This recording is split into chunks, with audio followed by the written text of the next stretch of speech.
ಸಂಡೂರು ಆಶ್ರಯ ಕಾಲೋನಿಯಲ್ಲಿ ನೂತನ ಅಜ್ಮೀರೆ ಜಾಮಿಯಾ ಮಸೀದಿ ಉದ್ಘಾಟನೆ ಸೌಹಾರ್ದತೆಯ ಸಂಕೇತವಾಗಿ ಉದ್ಘಾಟನೆಯಾದ ಅಜ್ಮೇರೆ ಜಮಿಯಾ ಮಸೀದಿ, ಗೋರ್ಪಡೆ ನಗರದಲ್ಲಿ ಭಕ್ತಿ ಭಾವದ ವಾತಾವರಣ. ಸಂಡೂರು ಪಟ್ಟಣದ ಆಶ್ರಯ ಕಾಲೋನಿಯ ಗೋರ್ಪಡೆ ನಗರದಲ್ಲಿ ನೂತನವಾಗಿ ನಿರ್ಮಾಣಗೊಂಡಿರುವ ಅಜ್ಮೀರ್ ಜಾಮಿಯಾ ಮಸೀದಿಯ ಉದ್ಘಾಟನಾ ಸಮಾರಂಭ ಭಕ್ತಿ ಭಾವ ಮತ್ತು ಸೌಹಾರ್ದತೆಯ ವಾತಾವರಣದಲ್ಲಿ ಜರುಗಿತು. ಈ ಮಹತ್ವದ ಕಾರ್ಯಕ್ರಮದಲ್ಲಿ ಸಮಾಜದ ಗಣ್ಯರು, ವಿವಿಧ ಸಮುದಾಯಗಳ ಬಾಂಧವರು, ಸರ್ವ ಜನಾಂಗದ ಸ್ನೇಹಿತರು, ರೈತ ಬಾಂಧವರು ಭಾಗವಹಿಸಿ ಕಾರ್ಯಕ್ರಮಕ್ಕೆ ವಿಶೇಷ ಗೌರವ ನೀಡಿದರು. ಮಸೀದಿ ನಿರ್ಮಾಣವು ಧಾರ್ಮಿಕ ಶಾಂತಿ, ಸಾಮಾಜಿಕ ಏಕತೆ ಮತ್ತು ಮಾನವೀಯ ಮೌಲ್ಯಗಳ ಸಂಕೇತವಾಗಿದೆ ಎಂದು ಗಣ್ಯರು ಅಭಿಪ್ರಾಯ ವ್ಯಕ್ತಪಡಿಸಿದರು. ಉದ್ಘಾಟನಾ ಸಮಾರಂಭದಲ್ಲಿ ವಿಶೇಷ ಧಾರ್ಮಿಕ ಉಪನ್ಯಾಸಗಳು ಹಾಗೂ ಸಮುದಾಯದ ಹಿರಿಯರ ಆಶೀರ್ವಚನ ನಡೆಯಿತು. ಮಸೀದಿ ಕೇವಲ ಪ್ರಾರ್ಥನೆಯ ಕೇಂದ್ರವಲ್ಲದೆ ಸಮಾಜದ ಸೌಹಾರ್ದತೆ ಮತ್ತು ಸಹಬಾಳ್ವೆಯ ವೇದಿಕೆಯಾಗಲಿ ಎಂದು ಆಶಿಸಿದರು.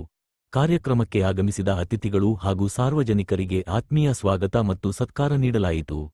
ಸ್ಥಳೀಯ ನಿವಾಸಿಗಳು ಮಸೀದಿ ಉದ್ಘಾಟನೆಯಿಂದ ಆಶ್ರಯ ಕಾಲೋನಿಯ ಧಾರ್ಮಿಕ ಹಾಗೂ ಸಾಮಾಜಿಕ ಬದುಕಿಗೆ ಹೊಸ ಚೈತನ್ಯ ದೊರೆತಿದೆ ಎಂದು ಸಂತಸ ವ್ಯಕ್ತಪಡಿಸಿದರು. ವರದಿಗಾರರು ಇಮಾಮ ಭಾಷಾ ಮೇಜಿ, ಸಂಡೂರು ತಾಲೂಕು. ವರದಿಗಾರರು ಸೌಹಾರ್ದ ಕನ್ನಡ ನ್ಯೂಸ್ ಡಿಜಿಟಲ್ ಮೀಡಿಯಾ. ये बहुत मुबारक दिन है पूरे आश्रय कॉलोनी को और संडूर तालुक को। अल्हम्दुलिल्लाह।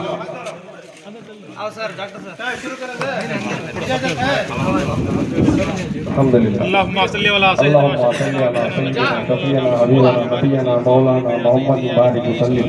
सलातो सलाम अलैका या रसूलल्लाह सल्लल्लाहु अलैहि वसल्लम।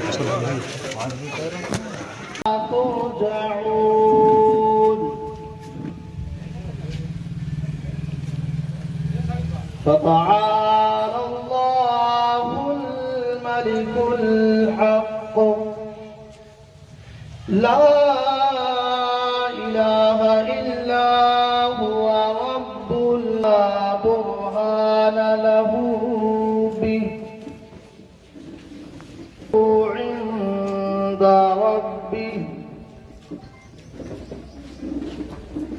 إنه لا يفلح الكافرون.